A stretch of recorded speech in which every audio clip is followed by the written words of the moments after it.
All right, let's now turn attention to the residence of MKO Abiola, where eminent Nigerians and pro-democracy activists converged and are expected to lay a wreath at his tomb. They are also expected to make speeches in commemoration of June 12, and that's 30 years after. Let's now bring in our correspondent, Emmanuel Ajayi, who is covering all of that for us. Emmanuel, what more can you tell us at the moment? Who are those that are there, and what's everyone saying at the moment, especially about MKO Abiola and the struggle for democracy?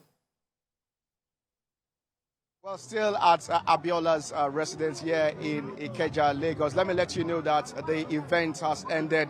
We have the representative of the governor of Lagos State, that is in person of the deputy governor of the state, Obafemi Hamzat. Right now, I'm being joined by the eldest daughter of Moshood Kashimawo Abiola. I'm talking about Honorable Lola Abiola Edel. Many thanks for having you at this time. It's 30 years of June 12 at the moment, and also nearly about 25 years of your father's death. How has it been with the family at the moment? Well, to the glory of God, we are all doing very well. He left all of us that he left. None is missing, to the glory of God. We are all alive, we are all well, and we're getting on with life. Very interesting there. Getting on with life. So what do you miss about your father? I think it's more like, what do I not miss about my father? Everything. He is the head of my family. My immediate, he's the head of my immediate family. He was the center of our lives. You know that the man was larger than life. So was he at home. Okay? He was a man that played a major role in the lives of his children. It wasn't just, like people say, fathers throw money at things. They just give financial support to their families. No, my father was different. He would come to you. My friends in school knew my dad. Okay, he would come to PT, and that's what he did with his children. He attended school functions. He would go with us sometimes, drop us at our friends. So what do I not miss about him? What do you say about one of the front runner of this June 12, who is now the president of Nigeria? I'm talking about President Bola Ahmed Tinubu. What can you say about him, and what do you want from this administration? It's very interesting how President Bola Ahmed Tinubu's whole journey ironically mirrored my dad's journey. He had a Muslim ticket, and President Bola Tinubu was a very fundamental part of that journey, the June 12 journey.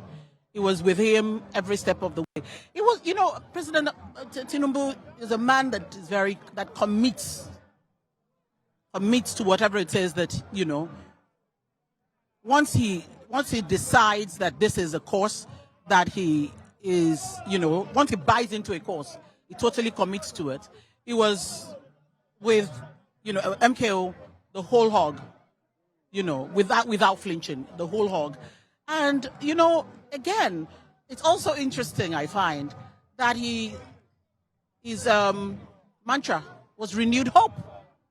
June 12 was hope 93. It was audacious of him. And the message behind his renewed hope is to say to Nigerians, we attempted fresh hope at some point.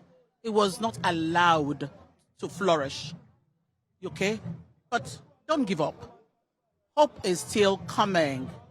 We are renewing our hope in our country, Nigeria.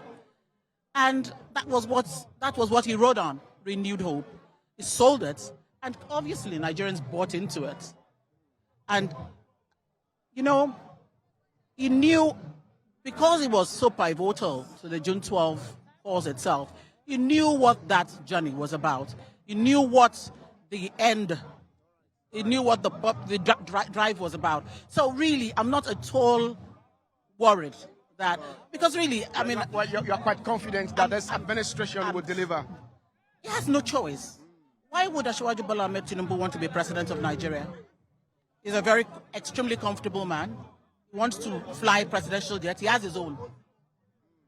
All right? Right. So I believe he just wants to prove a point. I think he just wants to prove a point that it can be done.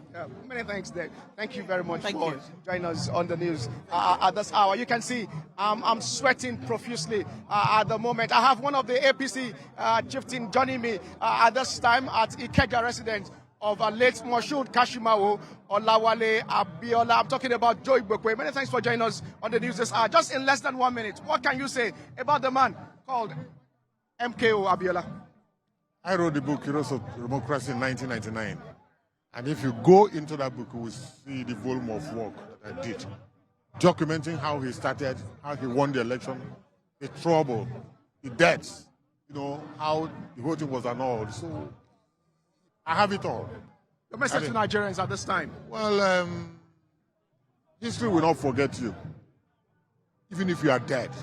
If you did something, history will not forget you. Right. 30 years after, And still counting. 30 years after, somebody who was part of that struggle is now the president of Nigeria. Right. Thank you very much. Obasanjo did not. Have you finished? Right, thank you very much. Because of time, we just have to leave it there. You can see I am sweating profusely right here. Well, at the residence of late Moshood Kashimawo Abiola, giving you all the nitty-gritty concerning events and happenings in this particular place. Well, over to you in the studio as we continue to cover all that has to do concerning June 12, 2023.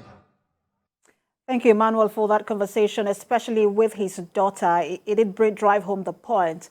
I mean, for them, it's a bittersweet memory, missing him as a father, but being proud of his legacy. Our correspondent, Emmanuel Ajayi, at the residence of MKO Abiola.